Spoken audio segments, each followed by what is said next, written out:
अस्सलाम वालेकुम।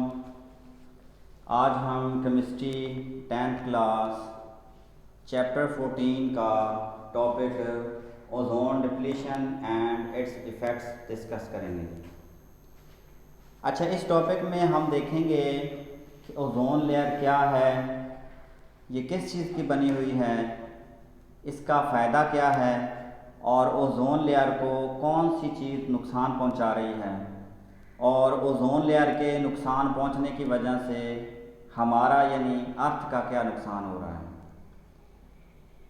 देखें जी, ओजोन लेयर असल में ऑक्सीजन की एक एलोट्रोपिक फॉर्म है जिसका फार्मूला है O3।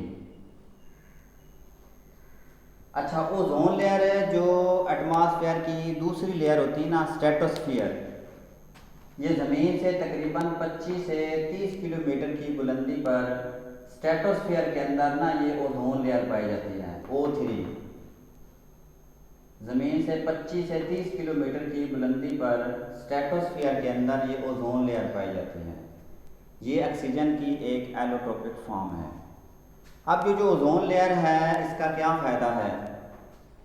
ओजोन लेयर हमारे लिए बहुत फ़ायदेमंद है क्योंकि जो सूरज से रेडिएशंस आ रही हैं उनमें जो अल्ट्रावायलेट रेडिएशंस होती हैं, अल्ट्रावायलेट रेडिएशंस, उसको ये ओजोन क्या करती है, उनको अब्जॉर्ब कर लेती है, यानी अल्ट्रावायलेट रेडिएशंस को ज़मीन तक पहुंचने नहीं देती। तो जब अल्ट्रावायलेट रेडिएशन ओजोन के साथ टकराती हैं तो ओजोन लेयर अल्ट्रावायलेट रेडिएशन को ऑब्जॉर्व करके, यानी एंडोथर्मिक रिएक्शन होता है, तो ओजोन की डीकम्पोजिशन हो जाती है थोड़ी देर के लिए, यानी O3 डीकम्पोज हो जाता है O2 और O, यानी डाइएटॉमिक और मोनोएटॉमिक में डीकम्पोज हो जाती है। और उसके बाद ये ओजोन क्या करती है, उसी हीट को दोबारा रिलीज़ करके, खारिज करके, ये दोबारा से कंपोजिशन यानी O2 और O, ये O3 बना देती है। यानी अल्ट्रावायलेट रेडिएशन से ओजोन थोड़ी देर के लिए टूटती है, फिर से दोबारा बन जाती है। तो यानी अल्ट्रावायलेट रेडिएशन से ओजोन हमें महफूज रखती है। तो अब हम देखते हैं कि कौन सी चीज़ है जो ओजोन लेयर को नुकसान पहुंचा रही है। अच्छा जी, एक गैस है जिसको कहते हैं क्लोरोफ्लोरोकार्बन CFCl3। ये एक ऐसी गैस है जो रेफ्रिजरेटर में या एयर कंडीशनर में इस्तेमाल होती है ठंडक पैदा करने के लिए। तो ये वाली गैस अगर किसी वजह से एयर कंडीशनर या रेफ्रिजरेटर से जब ये वाली गैस लीक होती है तो ये वाली गैस लीक होते होते होते होते होते होते खला में चली जाती है।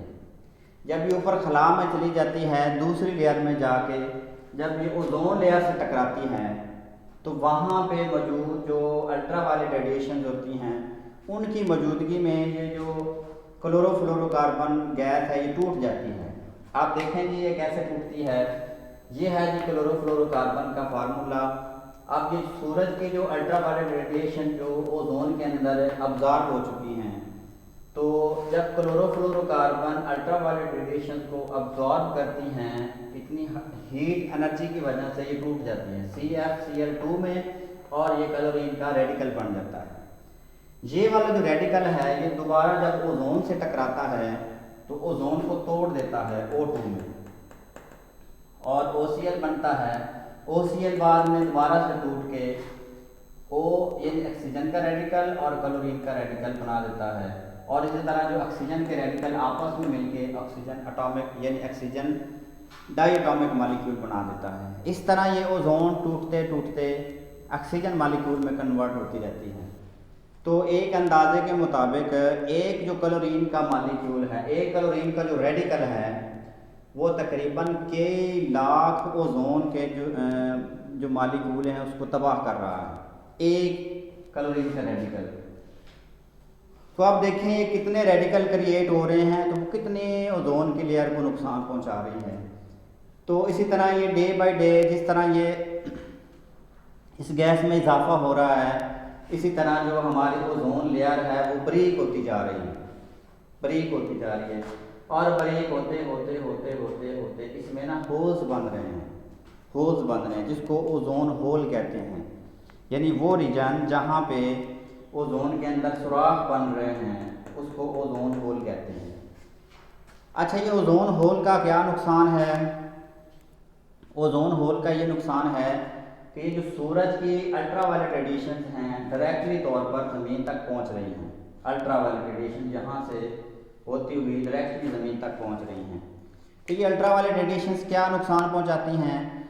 अल्ट्रावायलेट रेडिएशन जब डायरेक्टली ज़मीन तक पहुंचती हैं तो इससे ज़मीन का टेम्परेचर राइज हो रहा है, तेज़ी से बढ़ रहा है, और इन रेडिएशंस की वजह से मुख्तलिफ बीमारियां फैल रही हैं, जिसमें स्किन कैंसर है, जिसमें मलेरिया है, और इसके अलावा और भी बहुत सी गैसेज हैं जो अल्ट्रावायलेट रेडिएशंस की वजह से फैल रही हैं। तो इसका और क्या नुकसान है? इसकी वजह से पौधों का जो लाइफ साइकिल है वो डिस्टर्ब हो रहा है। इसकी वजह से जो फूड चेन है वो डिस्टर्ब हो रही है, और अल्ट्रावायलेट रेडिएशंस की वजह से जो आबो हवा है यानी जो क्लाइमेट है वो तेज़ी से डिस्टर्ब हो रहा है, चेंज हो रहा है, ग्लोबल वार्मिंग हो रही है, जिसकी वजह से ज़मीन ओवरऑल ज़मीन का जो सारा जो मैकेनिज़्म है वो डिस्टर्ब हो रहा है। किस वजह से? इस सब का ये सब सारे जो मसाइल पैदा हुए हैं, इस सब की वजह कौन है? इसकी वजह ये वाली गैस है क्लोरोफ्लोरोकार्बन, जो एसी कंडीशनर जो एयर कंडीशनर में या रेफ्रिजरेटर में ठंडक पैदा करने के लिए इस्तेमाल होती है। तो हमें इस नुकसान से बचने के लिए हमें क्या करना चाहिए? तो हमें ऐसा मैकेनिज़्म बनाना चाहिए कि जो एसी एयर कंडीशनर हैं या रेफ्रिजरेटर हैं उसमें इसकी मुतबादल कोई गैस, ऐसी गैस इस्तेमाल करनी चाहिए जो कम नुकसानदेह हो, ताकि इसके ज़्यादा से ज़्यादा नुकसान से बचा जा सके। तो एंड पे हम देखते हैं कि जो ओजोन होल हैं वो कहाँ पे देखे गए। सबसे पहले 1980 की दहाई में एक इलाका है अंटार्कटिका में ओजोन होल का पता चला। अंटार्कटिका, फिर उसके बाद इसको कहाँ देखा गया? 1990 में एक आर्कटिक इलाका है, वहाँ पे यानी ये ओजोन होल देखे गए हैं। तो अगर इसका बर वक्त इसका रोकथाम ना की गई या इस गैस के ऊपर कंट्रोल ना किया गया तो आहिस्ता आहिस्ता ये सारी ओजोन ख़त्म हो सकती है, और जिससे ये पूरी जो यूनिवर्स है यानी पूरी जो अर्थ है उसको बहुत ज़्यादा नुकसान हो सकता है।